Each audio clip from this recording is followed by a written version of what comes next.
The Smokin Goats. This is a pretty new cheese for us. This is what it looks like. So if you notice, he's wearing a jacket, a tie, and he has a monocle, and he's smoking a pipe. This cheese comes from the Canary Islands. It comes specifically from the island of Fuerteventura, and I think we have a slide about that.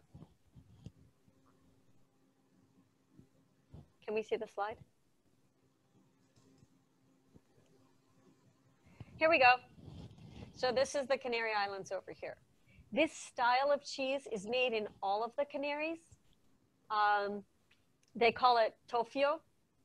And in the other islands, smoking cheese was historic and done all the time. On the island of Fuerteventura, what they actually used to do was to roll their cheeses in the earth, and the earth was red.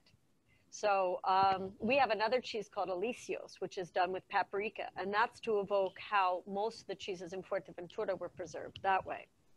In any case, this is a young 15-day-age goat cheese made by a company that's run by a man named Esteban, who had 72 hours to learn the business of cheese making. He came back from school after being away for 10 years.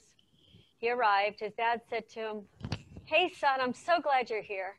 You know, I'm really tired of the cheese business. So you have 72 hours to learn the entire thing, and then it's yours." And that was 13 years ago. And he took over. He has the goats, and they have a lot of goats. He has the cheese plant. He is responsible, or their company is responsible for over 80% of the milk, using the milk in the Canary Islands. It's a huge responsibility to all of those farmers. The milk for the Smokin Goat comes from the island of Fuerteventura. We also have goat's milk from other parts of the island. Look at this beautiful goat. You guys must think I'm nuts, but I have learned to love my farm animals. And this is a big, beautiful Majorero goat that produces very rich milk. This and the Murciana that we'll meet next. But the Murciana goat is kind of short and stubby, whereas, you know, this is like a big goat. There's some which have the most amazing horns and all over. But really rich milk that help give this nice milkiness to the cheese. It's a mild cheese, yet it has good flavor.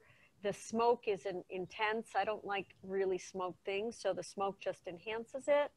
And it's fun, it's easy, it's meltable. I mean, you can make some great quesadillas or a pizza on this, nachos. But it does represent very well the tradition of goat's milk cheeses in all of the Canaries, and it's really fun. We always try and have cheeses from every single region within the countries that we work. So I haven't been able to do that from Croatia. I have a really cool sheep cheese from the island of Pag called Paškisir, which is like 10 sheep for every wheel of cheese. I'm not sure how many goats it takes to make this, but that's really, really low yield. But I haven't yet found great cheese from other parts of Croatia. But in Spain, I really am aiming to have, and Italy, cheeses from every corner in every region that we have. And it's not easy when you have to bring cheeses from an island. There are transport issues.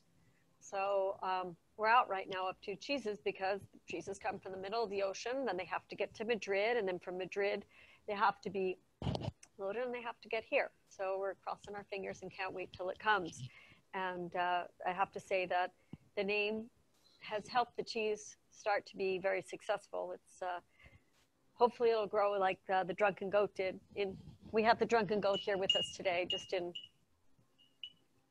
always like to have our Drunken Goat available to us. And hopefully you like it too, because it just really hasn't been in the market for that long, and there really wasn't much smoked goat around. So part of what I consider my job to be is just, what can I find that I'm taking that is as it is in the countries that we work with, so that I'm not Americanizing it, but that bringing it as in the highest quality that I can, and not changing it and then introducing it to the American market. And making you fall in love with it, which is even more important. I need to make people fall in love with it. And at the same time, share who our producers are. And as you look at a cheese, I want people to remember the name of the people who make these things. I want them to look at a piece of cheese and say, this is Esteban, or this is Bruno, or this is Carlos. This is what I want for their legacy, so that they know what they do makes a difference. And I tell them that all the time. You know, you are very important to us. And I know that they love working with us for that reason too. We have been working with some producers for over 20 years. And that's a long time. That's a really good marriage. That was Esteban and his dad. I got to meet Dad, is it a year and a half, 2 years ago now? I was hoping to go back for the wedding. I'd have to first, Spain has to get a little bit safer from everything going on. So what are you thinking of the Smokin Goat cheese? You know, this is something that you don't have to pair anything with. It's just so good. It's got a nice smokiness to it. There's a little bit of tang. It's just a fabulous, easy to eat snacking cheese. It's fabulous. And as you mentioned before about leaving it out for at least an hour to be able to, you know, come up to temperature and bring out the flavors. This is actually a very creamy cheese once it warms up. Yeah.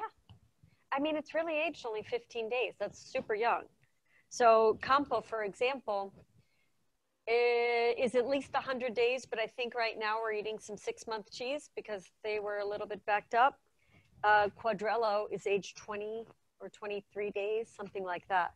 So yes, this is very young by all means. And a fun fact, if you look at the rind, it's kind of like these little squares. So what the producer did to do this years ago, they would take palm leaves and weave them together, and that would be the mold of the cheese. Today, of course, it's a plastic mold, but this used to be palm leaves.